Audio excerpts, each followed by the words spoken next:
Hello friends, today we will discuss about the traditional and non-discounting method. As we have seen in the earlier videos that traditional or non-discounted methods are those methods which do not consider the time value of money. So under the traditional method we will discuss today the payback method technique. Now as the name suggests, what does a payback method technique means? That at what time you will receive the amount back, means whatever you have invested, at what time will you receive it back. So let's go with the definitions. Time to recover the initial cash outflow is called payback period. So the time that will take you to recover the initial cash that you have invested in certain project will be called the payback period method. So the formula for the payback period method is total initial capital investment divided by annual expected after tax cash flows. That means the total initial investment that you did, the capital investment that you did in a project divided by the expected annual cash inflow from that particular project. Okay.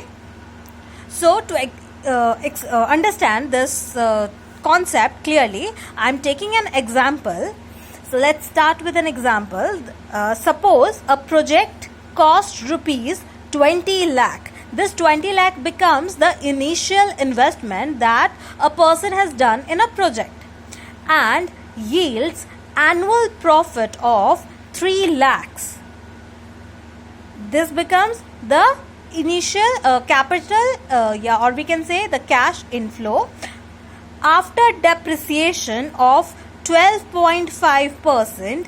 The depreciation is on the straight line method but before tax of 50%. Now we have to calculate give by this information the payback method, okay, or we can say the payback period. We have to calculate the payback period. So to calculate the payback period, if we see in this particular question, we do have the initial capital investment, but we have to calculate the annual expected after tax cash flow. As it has already specified, they have given us the profit that is after depreciation but before tax. So in order to calculate the payback period, we have to calculate the expected annual cash flows after tax. So for that, what we will do, we will calculate the cash flows from the project in the particular manner.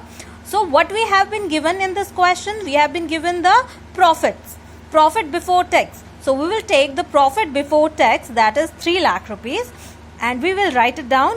Then what we will do, we will less the tax that is given. We have to be very careful while calculating the tax. So we will calculate the tax at the 50%. So now we will less the tax, that is 50%. That comes out to be, what is the 50% of 3 lakh? That comes out to be 1,50,000. So after subtracting the 1,50,000 from 3 lakh, we will get 1,50,000. That will become the profit after tax.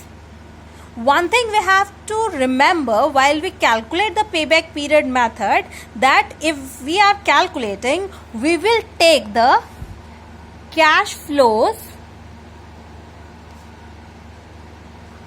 after tax before depreciation.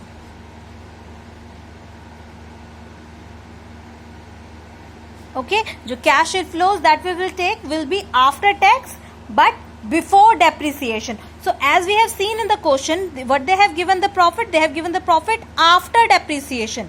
So we have to get the depreciation added in the cash flow. So here we have the profit after tax, but we need before depreciation. So we will calculate the depreciation in a straight line method. So how will we calculate the depreciation here? The formula to calculate depreciation would be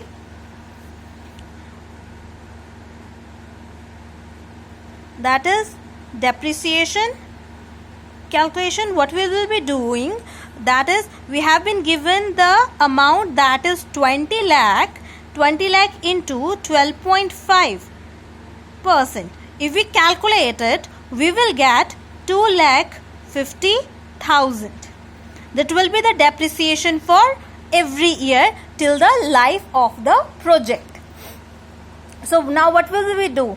We will add this amount in the profit after tax, that is 1,50,000. We will add the depreciation, that will become 2,50,000. We will add these both items, and what will we get? The 4 lakh rupees. This 4 lakh becomes the total cash inflow, that becomes this amount. Annual expected after tax cash flows. We have after tax, before depreciation amount, that comes out to be 4 lakh. So now if we have this information, we have the initial investment, that is 20 lakhs. We have the cash expected cash after flows, that is 4 lakh. So if we calculate now, putting both these amount in the particular above formula, what will we get? We will get 20 lakh divided by 4 lakh. If we calculate these, we will get the 5 years. So what will be the payback period for this project? The payback period for this project will be the 5 years. That in 5 years, the amount that we have invested of 20 lakhs, we will receive it back, or we can say we will recover it.